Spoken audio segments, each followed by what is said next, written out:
nataka heshima, lakini sio hiki.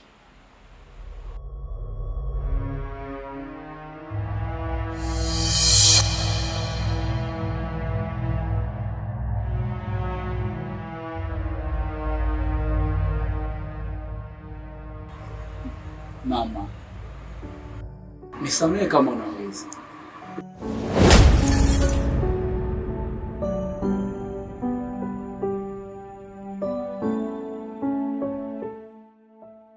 Juma.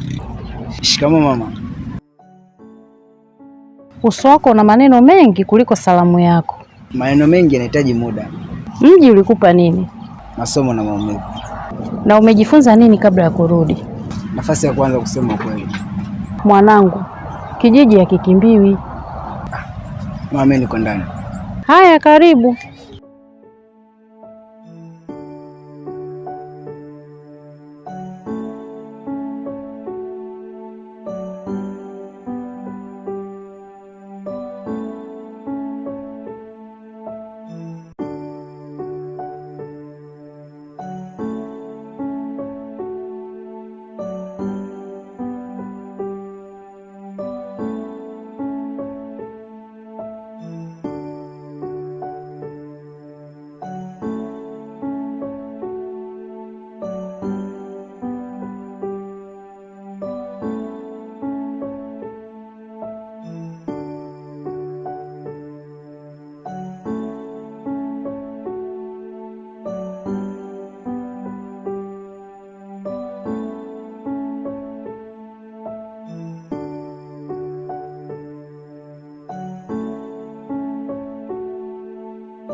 Sikutarajia kukuona tena hapa.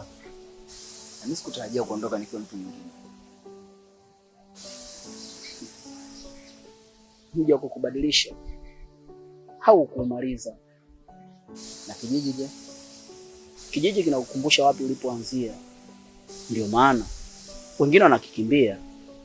Uso wako unaongea zaidi kuliko maneno yako. Usiangalie sana.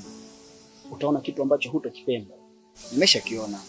Kuna kitu kinakula ndani yako Baraka. Ndiyo, ni njaa. Njaa ya kuthibitisha mimi si bure.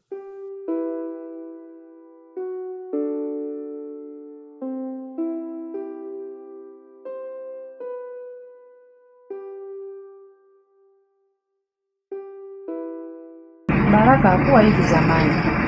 Watu hubadilika. Ukiona wenzao wakisonga na wao wamesimama. Na wewe je? Umebadilika? Au ndo umejifunza kunyamaza? Nilijifunza kuwa kimya, unalinda moyo, lakini tunaua ndoto. Kimya si suluhisho, ila ni mahali pa kukusanya nguvu. Na kama mtu akikaa kimya muda mrefu sana, ni nini kitatokea? Hapo huanza kupiga kelele kwa njia mbaya.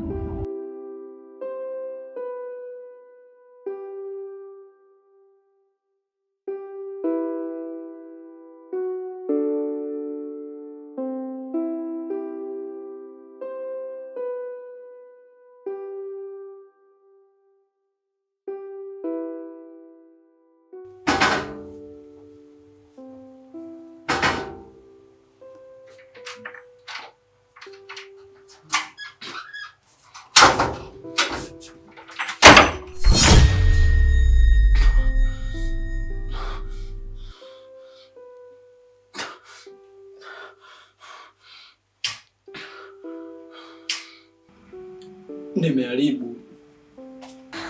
Kila mtu hukosea, lakini sio kila mtu hukubali.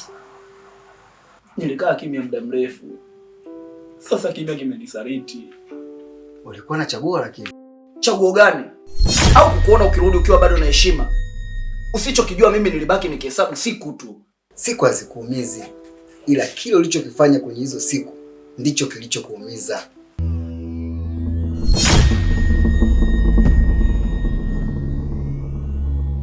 Wanakuja.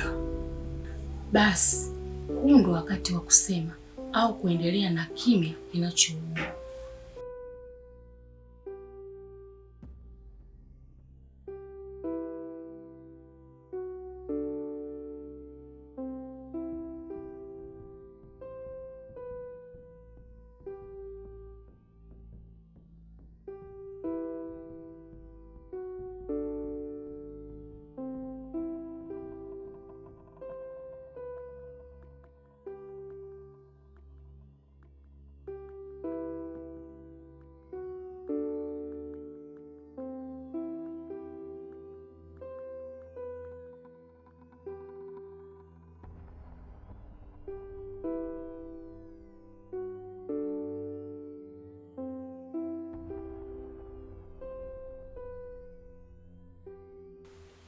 Baraka, kabla hujasema ulichokufanya, sema kwanza kilichokufanya ufike hapa.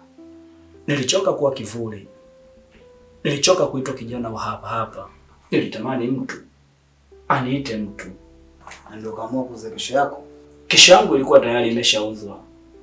Na nilizaliwa nikiwa sina nafasi kama yako. Unajua ni nini kilichonifanya niondoke mjini? Kila siku nilikuwa naishi maisha ya mtu mwingine. Na nilianza kupotea kimya kimya. Lakini mimi sikujua hata pa kwenda. Kile nilichojaribu kuwafundisha ni kuwa na subira na nguvu. Lakini dunia iliwafundisha haraka. Kwangu mimi naona ni ushindi pia.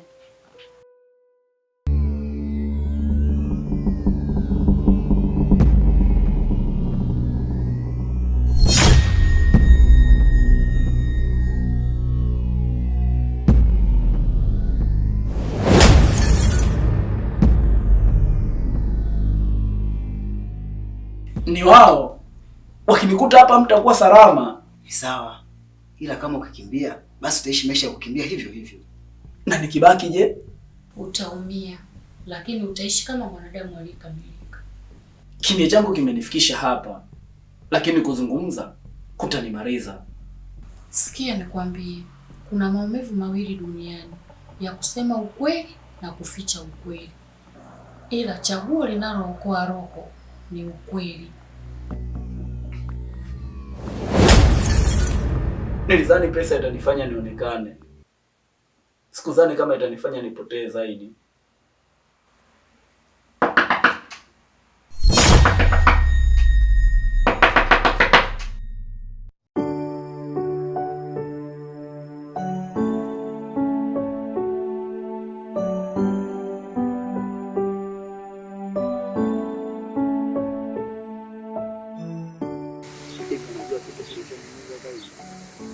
Hapana.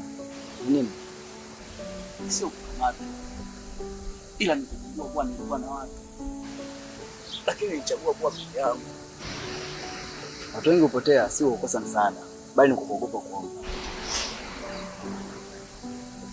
Huu sio mwisho wako Baraka, ila ni mwanzo unaouma.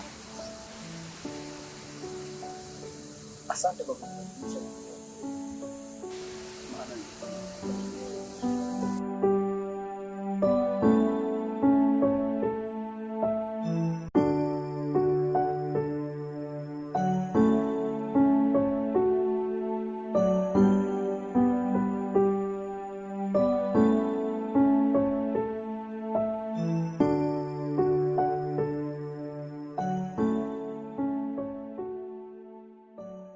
Unajua kwa nini siwe kuondoka hapa? Kwa sababu hapa ni nyumbani. Hapana. Kwa sababu hapa ndipo nilipojifunza kuwa kimya inaweza kuua kama kisu. Kwa nini ulipitia nini? Nilimpenda mtu sana. Alipoharibikiwa, nilinyamaza kimya. Nilikuwa naumia ndani kwa ndani. Nilizani namlinda. Kumbe nilikuwa namwacha apotee. Sasa nimekuelewa. Ndio maana ukuruhusu Baraka nyamaze kimya. Ndiyo, nilishindwa mara moja tu. Sitarudia tena. Na mimi nilinyamaza mjini. Kila siku nikijiambia kesho. Mpaka nikajiona mgeni kwenye maisha yangu mwenyewe. Kimya ni rafiki mzuri wa maumivu. Huwa kinakupa kiti, kinakunywesha chai, halafu kinakuacha na maumivu milele. Unadhani Baraka atabadilika? Atabadilika, kwa sababu amesikia sauti yake kwa mara ya kwanza. Basi labda kazi yetu ni kuanzisha mazungumzo, hata kama ataumiza.